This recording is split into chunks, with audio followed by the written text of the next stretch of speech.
Greetings, one and all, to the most cursed, most cringiest corner of the internet. A YouTube channel content creator, actively alienating everyone. Both the analog and digital world. Let me take a drink.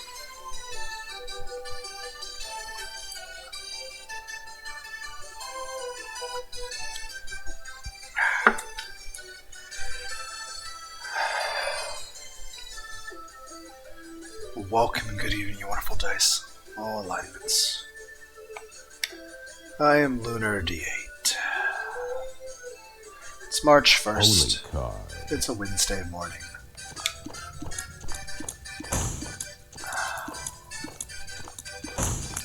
I decided to call my, general practitioner, doctor. Unfortunately, that particular doctor's office is not even open on a Wednesday, so they're mainly just open Monday, Tuesday, Thursday, Friday.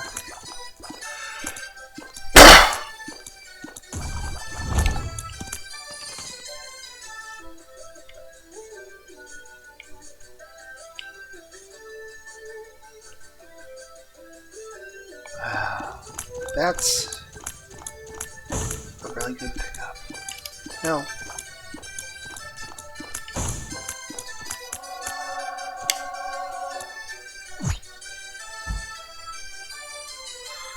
But I went and gave him a call, because I had some things I'm concerned about. Simply put, not going to go into too much detail, but certain things in terms of my body are just hurting. And not even really the bladder thing, it's something else. It's just a golden key. Aw, you could at least gave me something in there. It's the first floor, there really isn't much I can use a key on.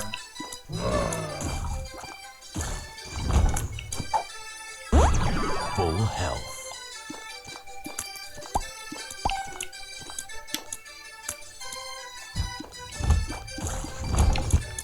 But main concern really is having some abdominal pains. I had them since Sunday. They've just sort of been getting worse. It is awkward to work at a physical manual labor job and pretend that you are not in constant pain.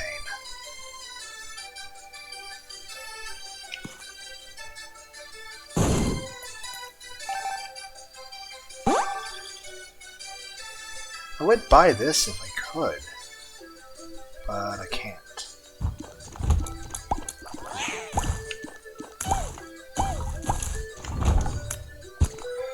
Notice there was a lot of hard drops, but not very many money drops. Okay, so I would definitely buy the wooden nickel if I could, but I can't. All in all, I would say this has been a bit of a wash. Because that golden key didn't count toward my full total number of keys. And that was useless there, so the only thing that really made this seed so far beneficial was getting the pentagram for free. So that's a good damage boost.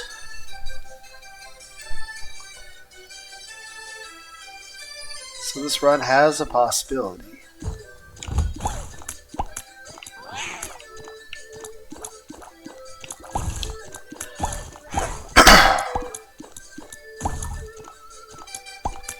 But yeah, just some concerns about that. Just a concerning amount of physical pain in regard to like internal organs. Like I'm pretty sure I can feel my kidneys and my liver and all of my intestines at the moment. Okay, this is a time where a golden key is beneficial. I'm just saying. I'm in pain, and I dislike being in pain. Especially when, 1, I dislike pain, 2, I'm expected to work through pain, and 3, perhaps most concerningly of all, if it's pain in regard to internal organs, sometimes that could be a sign of something much more serious. Usually having pain in regard to your internal organs. Like, especially I feel like my intestines or something. It's just like, I don't know.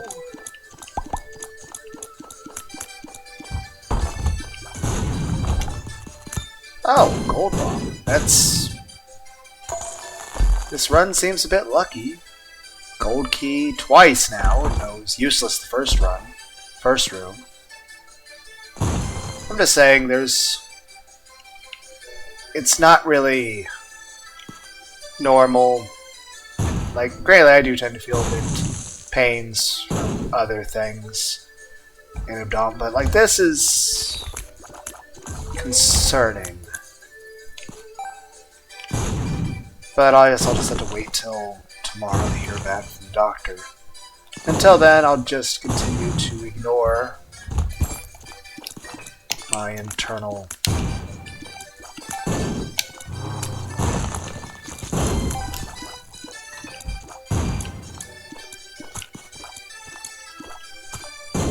Okay.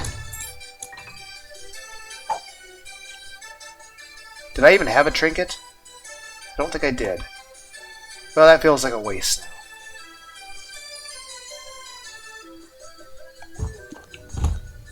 But yeah, just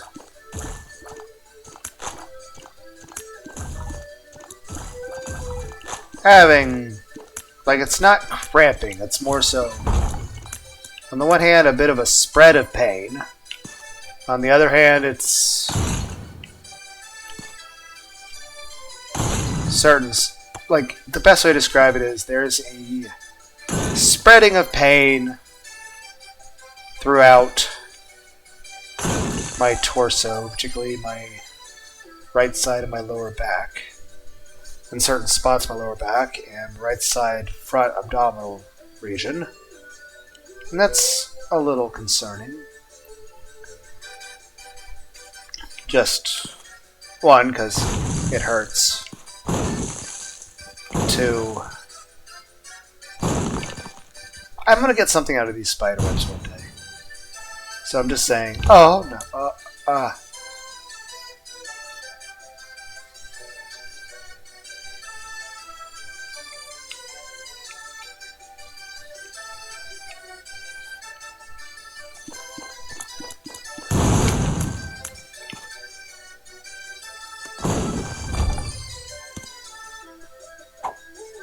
Okay, well, at least it would have been nice if I had to gulp first, but either way.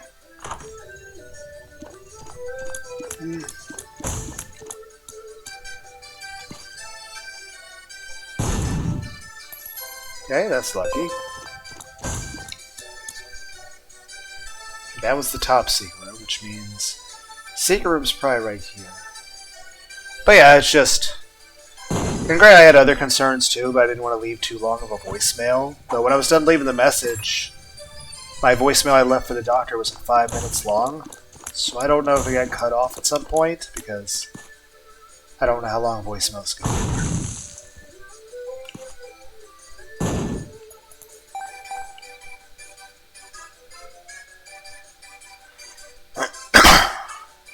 But yeah, it's a little concerning that,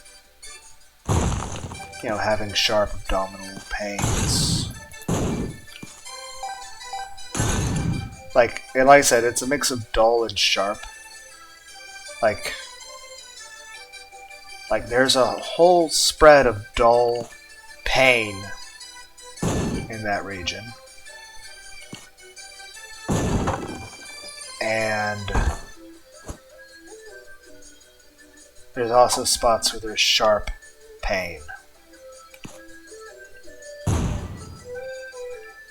So I feel like I should be concerned about that.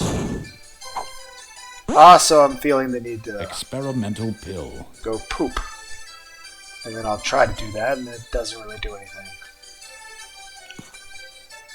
Took a soul softener, I'll drink some extra water. Maybe that'll help. But it's not constipation. Because I've had that before, and this is a different feeling.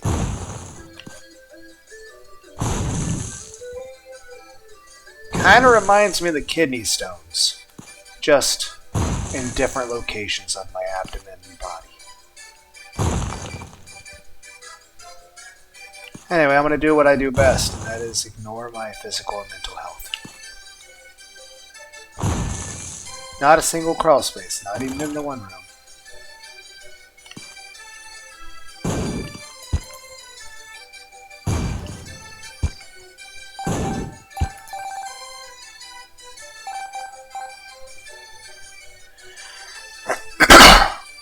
There's got to be something I can get out of these spiderwebs, right?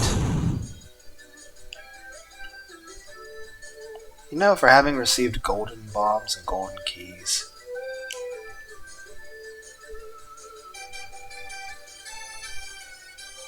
I really did not get a huge benefit out of it. I feel like enough bombs should be able to open this. If you use 3 bombs, it should be enough.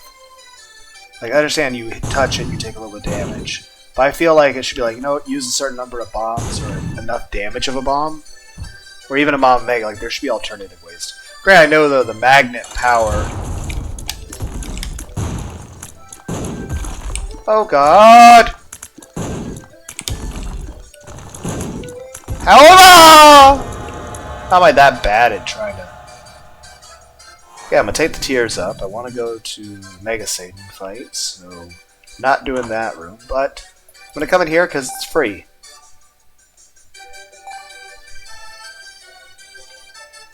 And I know I could go in there to try to get an extra... We could try to get an extra item, but that floor is just generally harder. And I don't want to be too greedy and get myself screwed over. Like, I understand, like, you might lose the run because you weren't greedy enough, too. So. But yeah, so I at least left a voicemail. I'm not sure how much of the voicemail the doctor got to hear because I don't know what point it would cut off.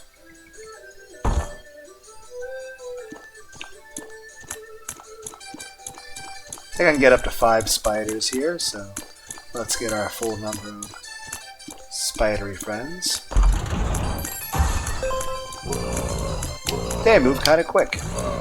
I have base speed. I'm fucked. Ah! But yeah, like I said, I'll just...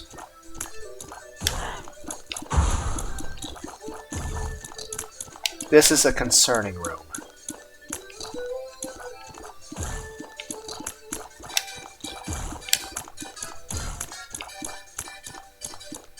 But yeah, just... Like I said, not really sure what's going on with that. And of course there's other things that are also in pain. But those things have been in pain for a long ass time. I've been dealing with that pain for a long while. That was odd. Oh, they actually react to me. Oh my goodness.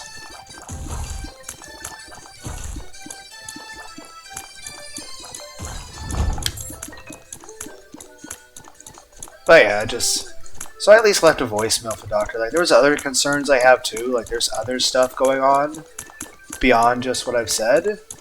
But as it was, I already left a 5-minute voicemail for the Doctor. So I'm not even sure if the voicemail went for the whole 5 minutes. So chances are that the Doctor doesn't even get to hear my entire message. It is also a shame the Doctor isn't even open on a Wednesday. But hey, I'm not in so much pain I can't work, and I'm not in so much pain I can't yell at a video game. So it must not be that serious. Especially since, you know, the way I looked at it, like, given the symptoms of the types of pains I'm feeling at the moment, at least when I look up on Google, as long as I'm not vomiting, it's not an emergency situation. Now, if I start vomiting in addition to what's already happening, then I probably need to go to the emergency room.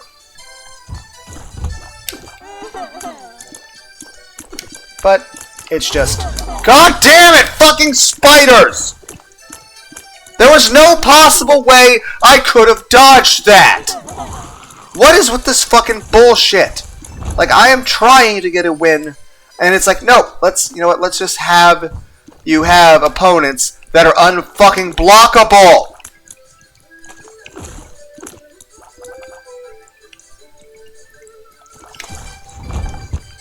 That, no matter what my... There's no circumstance that's useful for me.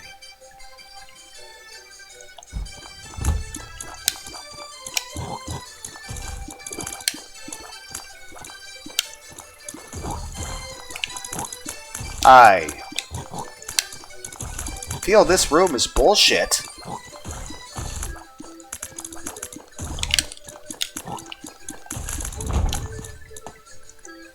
I have 52 cents. Steam sale. That's awesome, but I'm not going to get to buy anything at this point. You know what? This is a situation where... Pretty fly. I'm drowsy. Okay. We can increase our luck and our angel chance, probably. Well, we at least put money in there, but it didn't seem to increase or change anything. That shouldn't be the doctor's spell check. Ow. Oh, it actually is. I guess therapy people are there for that.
I'm back. Let me double check OBS.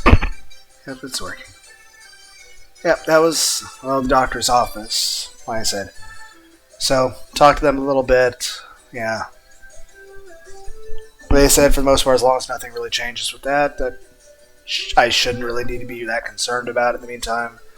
And as far as the other stuff, they'll talk to me about that tomorrow because they were able to schedule an appointment for me tomorrow. So I'm going to be going to see the doctor tomorrow morning at 8:30 in the morning. So that's good. So, okay, be able to go see the doctor tomorrow about that and other stuff. So, okay, let's resume this and hopefully get a win. Did I buy everything I could of use in here? Yeah. I have enough bombs to potentially find.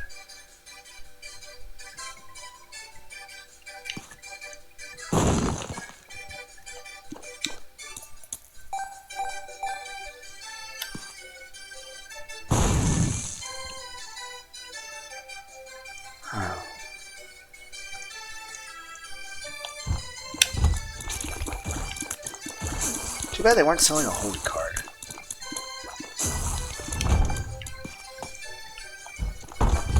This room is concerning. Fuck! It actually hurt to do that. Like I jerked a little bit backward, and that actually felt painful. And of course, at some point I'll probably have to go to bed a little early just because I go into work early again tonight and the night after that. But hey, it's understandable that we're doing a little bit more overtime. It's not that bad. I mean, other departments are working a whole lot more overtime than me, so I really can't complain. And I understand a lot of businesses are wanting to do a lot more around this time of year because for a lot of businesses, March 31st will mark the end of their fiscal year, so they're trying to make their year, in terms of budget reports and shit, look better. You know what I like? I like video game soundtracks.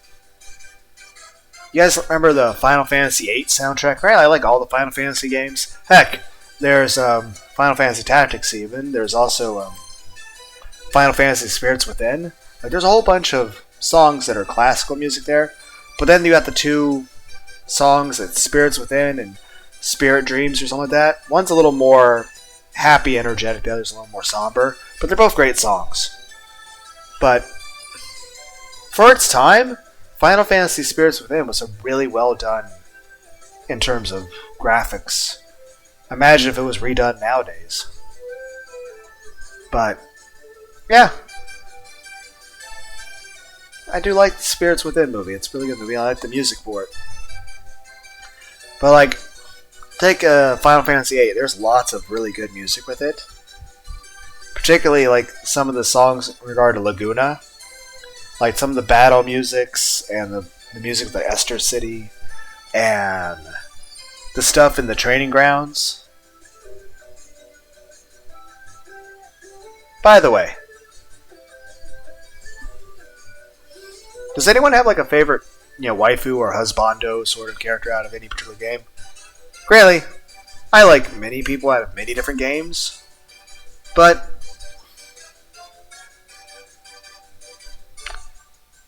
I don't know, I'd say Quiztis out of Final Fantasy VIII, out of all the characters in Final Fantasy VIII, probably Quiztis probably be the best.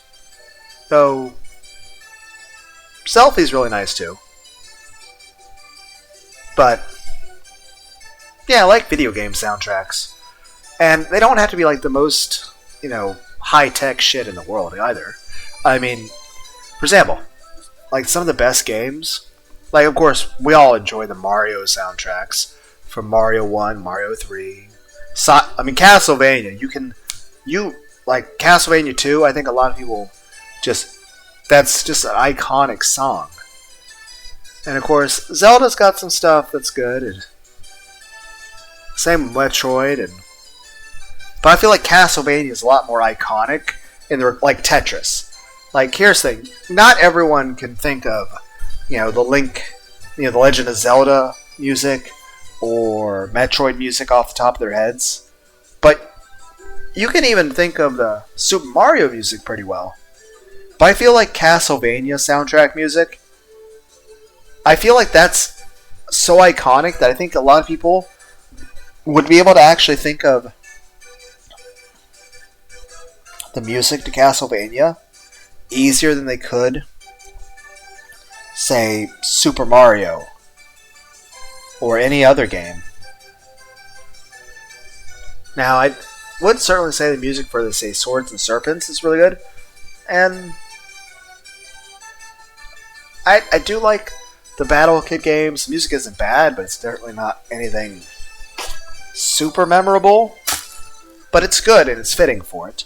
The main thing that's important about those games is just the interesting gameplay of it. But, yeah, like Swords and Serpents, granted, a difficult game, and much in the veins of the original Dungeons & Dragons style, but the music is probably the most memorable thing about it.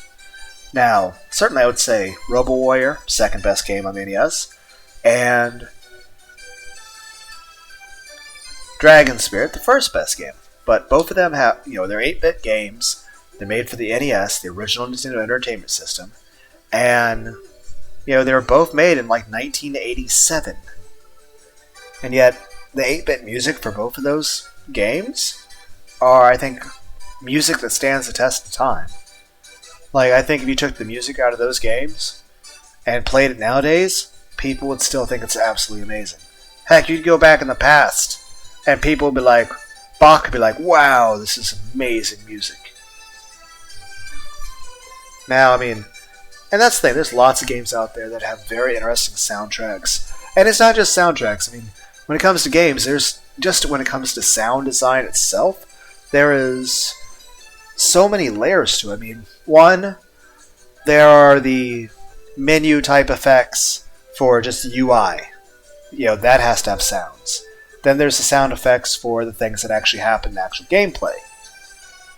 Then you have ambient sounds that just sort of exist in the background. Then you have the actual music. And of course, voice acting. And sometimes some games that may not be able to do actual voice acting may just have, sounds imitating voice acting. Whether it be a garbled sort of thing like The Sims, or just a thing where you hear characters just sort of occasionally breathe, or cough, or make a little laugh. I mean, it's not full-on voice acting, but it is a synthesized sound that sounds similar to a noise a human would make. But it's a lot easier to make a synthesizer noise that sounds like, say, Kefka's laugh in Final Fantasy VI, as opposed to actually rendering an entire, human conversation. So yeah, But yeah, I do like music, and of course it's always interesting with art, because when you look at a game as far as the way somebody plays, like not just the way the models are and the way the polygons are, especially the different limitations you have. Because on the one hand, people could say, oh, you just have better graphics and a better console. But that's not always true. I mean, here's the thing. I'm not really knocking too much the graphical style of Brave Fencer Musashi 2, but Brave Fencer Musashi 1 for the original PlayStation is a much better game in every regard. Because Brave Fencer Musashi 1, or Brave Fencer Musashiden, for the PlayStation 1, is an absolutely amazing game in every regard. Now Brave Fencer Musashi 2, otherwise known as Samurai Legend Musashi, for the PS2, it's an okay game in its own right. But it's nowhere near as good as Brave Fencer Musashi 1, which is for an earlier console. Now, Brave Fencer Musashi both games are... They're different engines. I mean, a PS2 obviously has a much greater capacity for polygons, and you can tell they used a lot more graphical power to render Brave Fencer Samurai Legend. But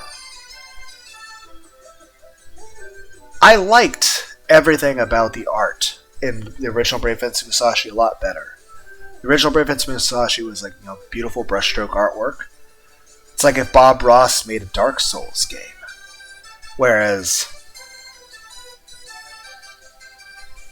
Samurai Legend Musashi was a very thick, cel-shaded manga style, where the character's hands and feet were disproportionately larger than what they should be in scale to the character, and some more angular aspects to the character design, giving them more of a lengthy style. I think the best way to describe it is the original Brave Fencer Musashi was more of an anime version of Final Fantasy VIII. Whereas Samurai Legend Musashi... Shit, I had an idea how to describe it. I just forgot what I was going to say. I can't blame it on the abdominal pain. That's not a thing that affects your brain. So, that's just me making excuses now. Fuck. I'm trying to remember. I was going to describe it as something. And then I just drew a blank.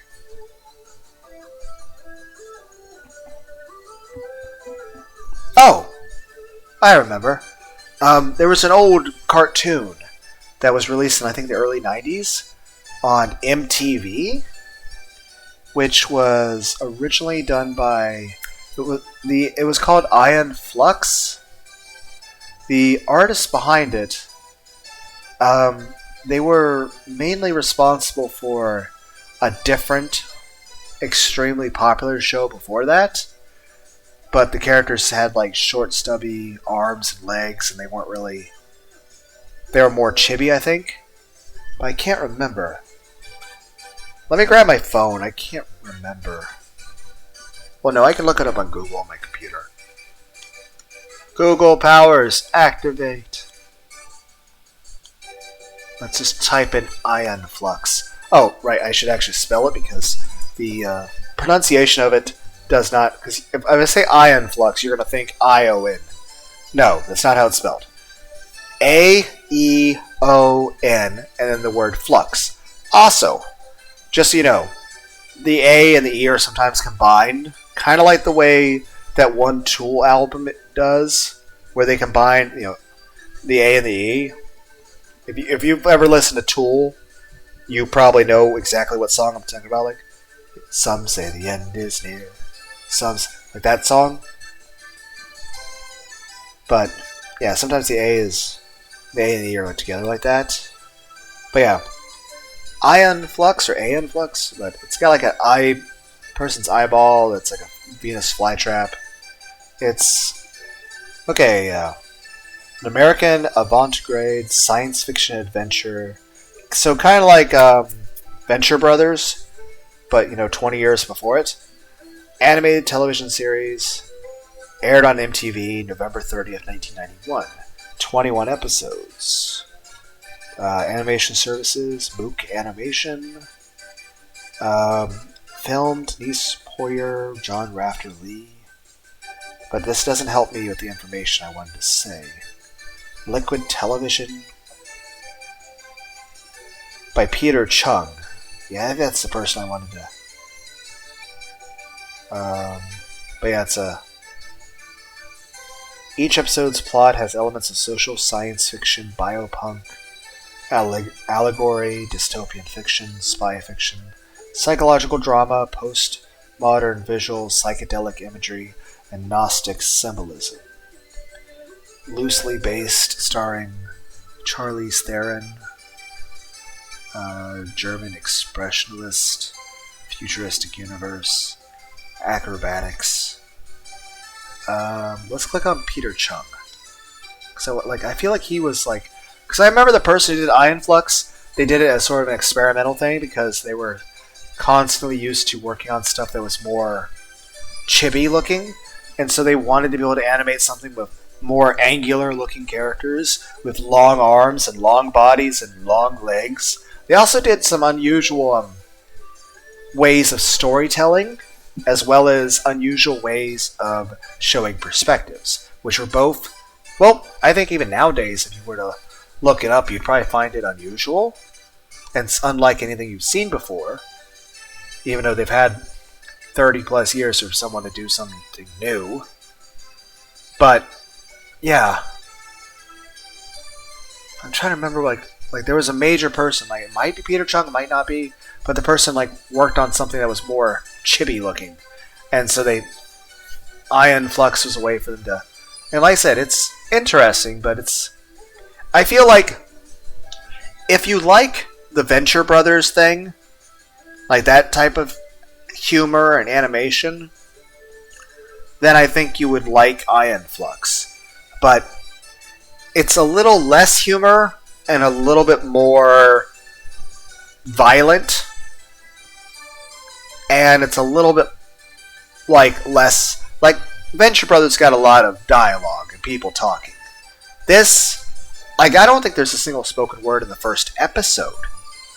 I it's been a long time since I've seen it, but I think the very first episode doesn't have a single spoken word, and most of them don't have that much dialogue. It's mainly just showing rather than telling. It's you see the episode, and they don't really need to convey a lot of spoken dialogue. Everything's just sort of there, and it's not that you're expected to pick up, it's that you're going to. It's there. So it's a different way of telling a story, a different way of having dialogue without words. And it works really well. It's very hard for anyone to replicate both the actual style of the characters' design, as well as the perspectives and the camera angles that are shown with the drawings. And granted, this is just the angle you're drawing things from. It's not actual camera, because I think everything back then was 100% hand-drawn. I don't think they had access to any CGI at that time. But, I don't actually know. But, okay, so this person was also involved in the Animatrix and Chronicles of Riddick Dark Fury, something called Phantom 2040, Reign the Conqueror, Teenage Mutant Ninja Turtles, 1987. Cops? What? 1988? Oh! Yes, this is the person I was thinking about. Him and his co-designers people, they work together. Pete, where's his name again? I already forgot. I'm so sorry, my memory sucks. Peter Chung. So Peter Chung, along with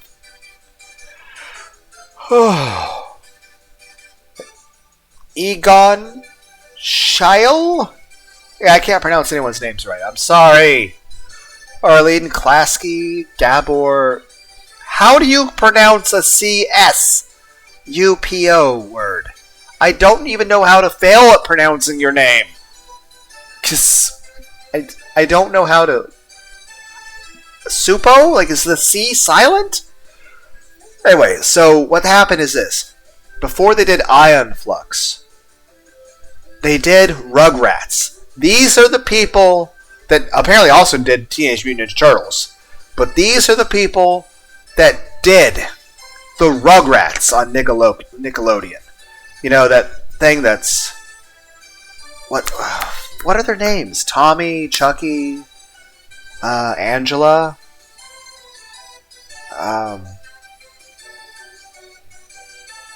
What were the other people? Stu? What was the old guy's name? Philip? Charlie? I don't remember. But, yeah. They made Rugrats.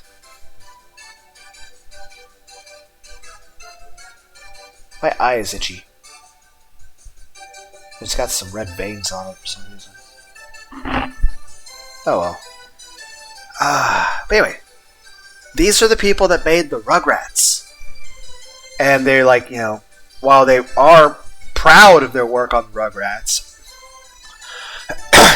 they felt very frustrated at constantly having to draw people that were like baby proportions.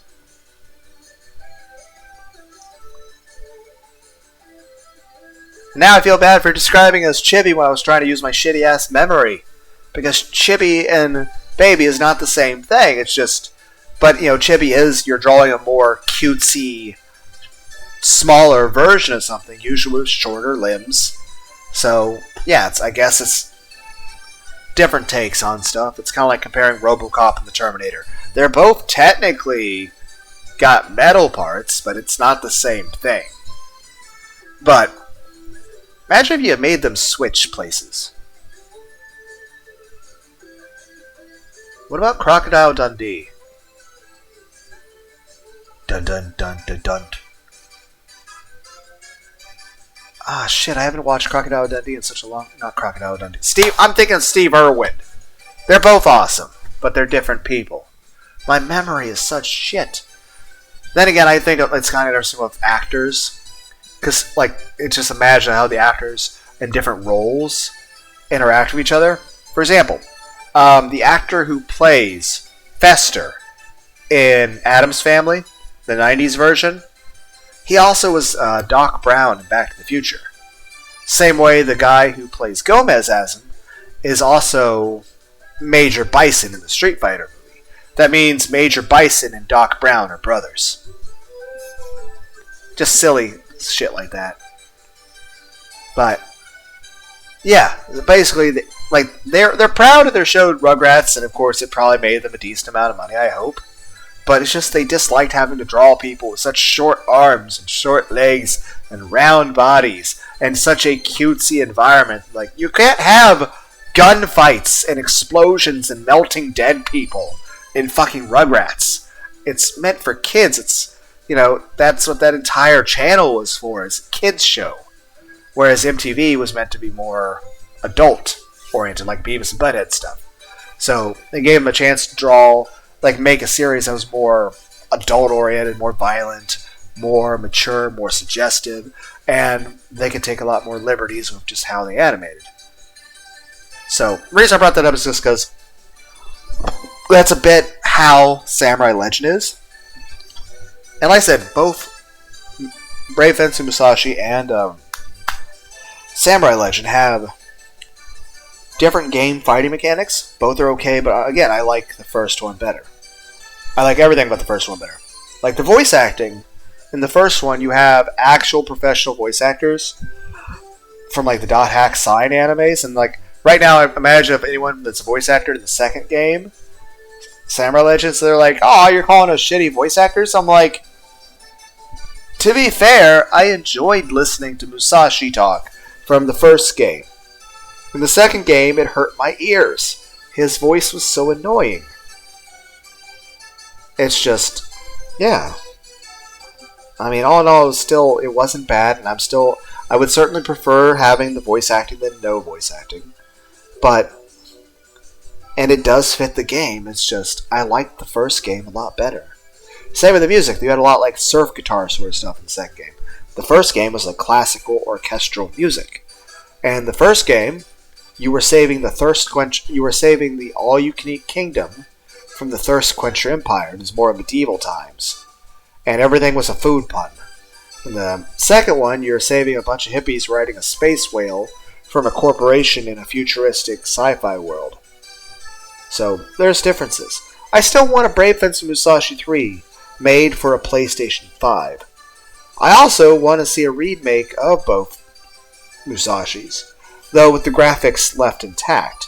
But I know that there was stuff in the original Brave Fencer Musashi that they wanted to add that they just couldn't because of the space memory limitations of the PlayStation. So, I'd like to see all the ideas they had to scrap and actually get to play them. Because that's one thing I regretted with that game, is just that it just felt too short. It was fun and you didn't get to keep playing it. Same way, I still want to see a Mega Man Legends 3. And the fact that, we have PS5s now. Which means if you do make a Mega Man Legends 3, it can look like have the guy who makes Dark Souls in charge of the graphics for it. Or something. Or make a Dragon Ball Z game by the people who make Mortal Kombat.